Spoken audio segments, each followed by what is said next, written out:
Downtown Los Angeles is a community of dualities. It's home to thousands of men and women who have successfully broken the cycle of homelessness for themselves. But for thousands more, they still remain on our streets unhoused. People have often talked about Skid Row as being the last place you would ever want to live, the bottom of the barrel. But at the same time, it's also become a place for many people where they can regain their own lives again. It's a place where people can be reborn.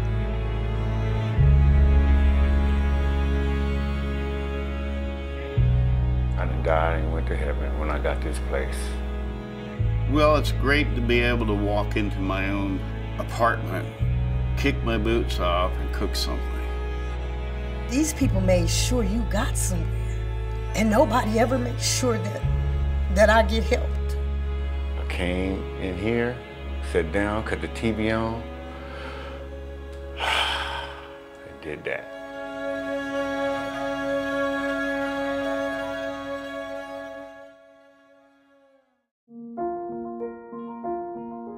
My name is Roland Williams. I was born in Los Angeles, California in 1960. It was bad, rough. I left home at 15. I've been over here off and on all my life, and they had like 2 or 3 dope houses on this one block. I smoked a lot of drugs on this street. This was my comfort zone. And people would be out here all night long, getting high, getting high. My mother was a single parent. I didn't really too much know anything besides the fact that I just worshiped her. She got into drugs real young. You know, I was in the house making sure that the CPS don't roll up, that the schools don't know that we ain't got no food in the house. My mother was everything to us. And I had to protect her from everything. I was introduced to PCP. I liked it. You know, I was 12 years old when I smoked my first cigarette and had sex and got pregnant. And then I went in labor with her after being up for a week doing speed. And she didn't have a lick of drugs in her system. I was living and working in the Bay Area for almost 20 years. Got in trouble, went to jail for a year. I went from owning dump trucks, houses, and I had a 48-foot sailboat to getting out of jail with nothing. I knew I was going to bounce back, but it was late 2008. The economy just tanked. Nobody was doing anything, At City Hall, November 20th, I had a heart attack. I had to have open heart surgery and wound up homeless. You know, in the late 80s, LA was kind of like, wow. I was out there in the streets more months at a time, and I really didn't know what homeless was. I was just out there because I thought I was gonna miss the next high. Down the line came prostitution. I got my daughter taken from me. I nearly lost my mind. Drugs just became, my everything. Everything was really gone, the job, now the kids, all the kids now. And then I just got to the point where I just wanted to die. My mother passed away. I lost that unconditional love and support. Used to be when I used to get tired of getting high, I can go home, just go to my mama's house, rest up, change clothes. But that was gone. And that's scary. Oh. That's when I knew what homeless was. That was, oh boy. Each individual has their own particular story and their own history, but I think by and large what we're seeing in the people who find themselves homeless in Skid Row are those who other systems have failed, whether it's the educational system, the foster care system, the criminal justice system, the mental health system, the health system. These are people who have fallen through those cracks in those various systems. First time I walked through Skid Row, I didn't think I was in America. I couldn't believe it. You walk down the street, there's block after block after block of tents. I mean, I'm going to a military house, taking a shower, getting clean, but I'm living out of a bag. When you have to stay out there on the street because you have to, begging for the sun to come up, that's rough.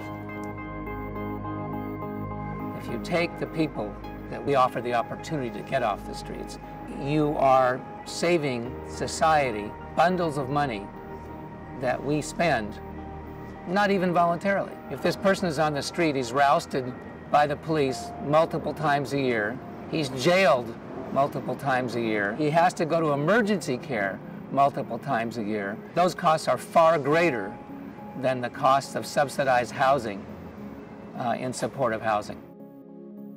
Anybody can recover. Doesn't matter where you come from, who you are, what color your skin is, you know, we all suffer from the same thing, and that's the disease of addiction. You can't help people overcome alcoholism, other addictions, cope with other illnesses from the street, and therefore we have to get them into housing first.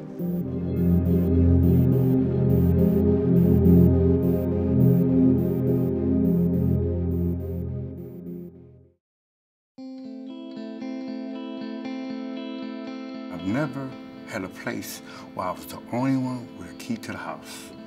Never. On July 3rd, they gave me the key. I'm the only one got a key. So, boy, you don't know how good that felt. I was so excited I couldn't sleep. First thing I said is, okay, bare walls gotta go. So I start taping stuff up on the walls, and I haven't stopped. They gave us a little frying pan and a little pot and a couple dishes to get everybody started. And I threw a chunk of meat in there and I threw it in the oven, and I smelled that food, and then I knew, now it's my home.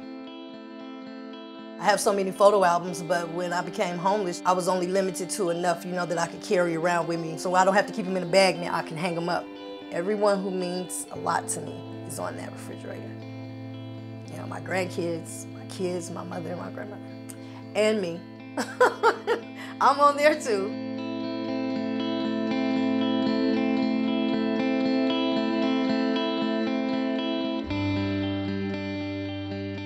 I have grown to believe that architecture can cover more territory, can take on a wider range of challenges. I think Skid Row and the Housing Trust work is a clear indication of that. That's a place where architecture can be bringing great value to those communities. The STAR was an opportunity to create a community center that was focused on health, wellness, and enrichment. It's a 15,000 square foot space that residents could come there to do exercise, to do gardening, nutrition. There's a ground floor clinic, so your family doctor is now an elevator stop away from where you live. When the Trust was interested in doing that project, I was thrilled because a building that has beauty, that has real aesthetic intention, says something to the people who live in that building about the value that somebody places on them, and that it's something that they can point to and say with some pride that I live there, that you are a part of something. I enjoy gardening. It relaxes me. You know, I like the fact that I can come out here and plant a seed and pick lima beans 4 weeks later. These are supposed to be yellow bell peppers. They look like Skid Row bell peppers. It's like a sanctuary, basically. I mean, you look around what we have up here, and you go down the sidewalk, and it's mayhem.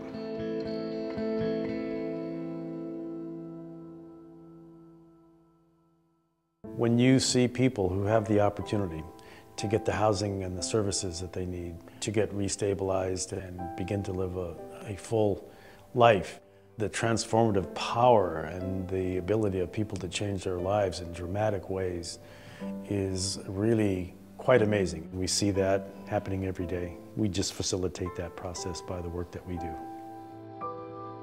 I've been clean for 2 years. I have my children back in my life since I've been living here. I've started school, started on my GED.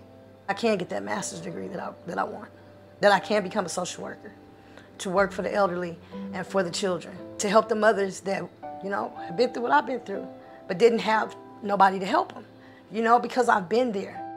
With this struggle I'm on, without me having a home, it's like not having a foundation. I don't think I'll be as solid as I would being in a stable environment, in a solid home, where I can have call my home. If I don't have me right, I can't help the ones that I love and care about. So I got to really keep myself right.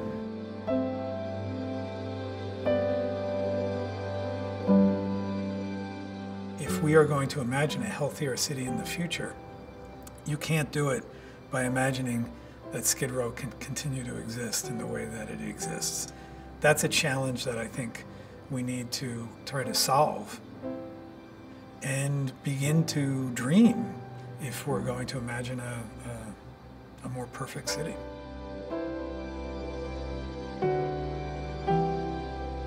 I think back when I was walking around and didn't have nowhere to go. I don't want that no more. I do not want that. I thank God and I thank the trust and my girl for their support. But I'm gonna appreciate what I got and try to hold on to it.